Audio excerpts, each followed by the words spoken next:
the hungry and clothe the poor. So each night, he and his parents made a ritual of bringing food and clothing to the homeless. Like the rest of us, Bonnie was impressed with his story, so she decided to go to Philadelphia and see for herself just what Trevor Ferrell was all about. Trevor Ferrell lives in this suburb just 15 minutes from downtown Philadelphia. When he's not riding around on his mini bike, he plays video games or watches TV. Schoolwork is something he gets to later. Betty, this is a report. Bonnie. Hi. Hi, Betty. How are you doing? No, let's go inside. I just got off the crutches. Hi, John. How are you, John? Nearly every night, Trevor and his parents bring donated food and clothing to the people who live in the shadows of Philadelphia's downtown office buildings. Trevor sees Betty and John and hundreds of other street people as his friends. It all began last year when he first talked his parents into bringing him here to give a blanket to one of the city's homeless. Janet sat in the car with the windows rolled up as tight as she could get them, and the doors snapped locked. And I walked behind Trevor, just a few feet behind Trevor. And I kept asking myself, is this crazy? Are we unbalanced eccentrics?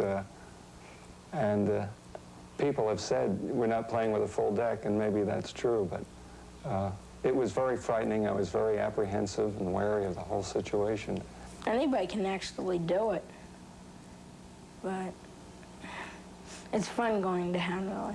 What have you learned, Trevor, from this project? They share, we don't, and that they have a sense of humor, they feel pain, and they feel happiness. Trevor's mother spends many hours each day preparing for their nightly trips, and his father has given up his business to work totally on Trevor's campaign. It was a small business. I've had it for 20 years, and it was good to me, but it wasn't near as rewarding as working for Trevor. Trevor, how do you feel when you hear your dad say that he now works for you? I don't like it because it doesn't seem right. It's the dad working for his son. This doesn't sound right. How would you rather he say it? And I'm working for him. Hi. Hello, Trevor, how you doing? Fine. Here's some food. He's my boss now. He's been incorporated and recognized by the state as a charitable organization, and people are so willing to help him.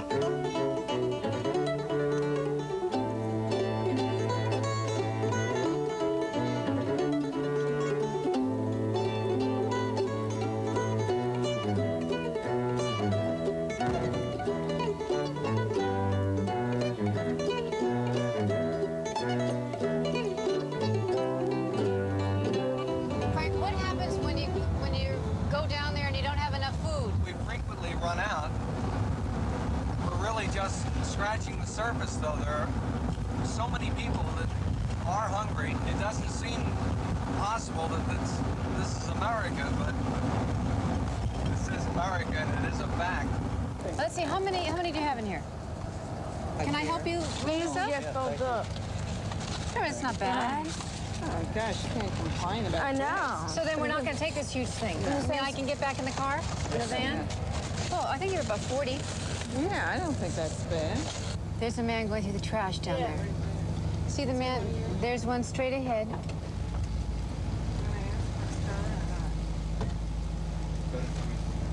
Would you like a sandwich? Would you like a sandwich? Good. Okay, bye. Trevor and his parents spend about 4 hours a night looking for homeless, hungry people. They're not hard to find. Many are first-timers. Some are old friends. Oh, yeah, that's my little buddy. Is that your buddy? How you doing today? All right, Yes. There you go. Trevor, have a cup of coffee, buddy? Like that? Any more plate foods? Oh, yeah. Any more? So you've met Trevor before. What'd you think when you first saw him?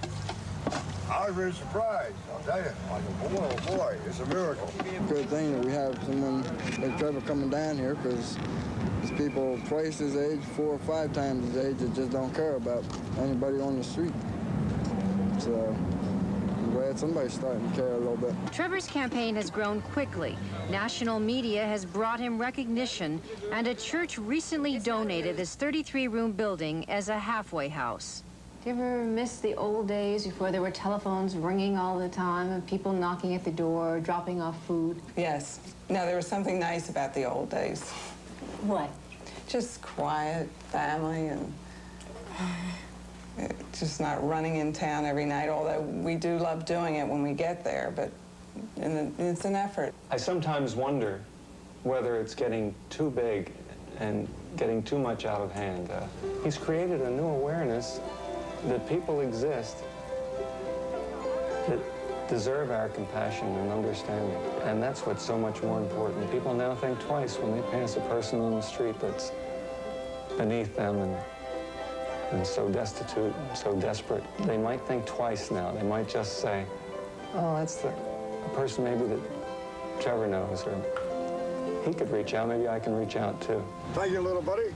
God bless you. Have a nice evening now.